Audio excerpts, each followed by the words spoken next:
Welcome to Samba Samba. Enjoy the video.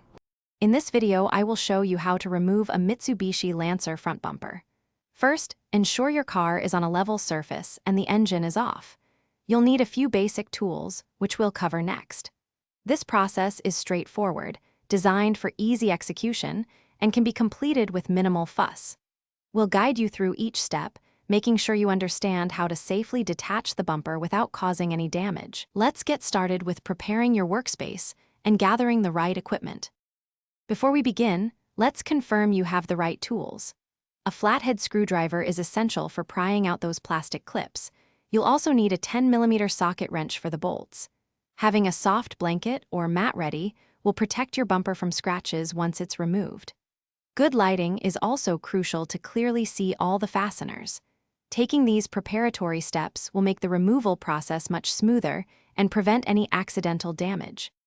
Now, let's get to the actual removal. Start by carefully prying out the plastic clips along the top edge of the bumper, near the grille.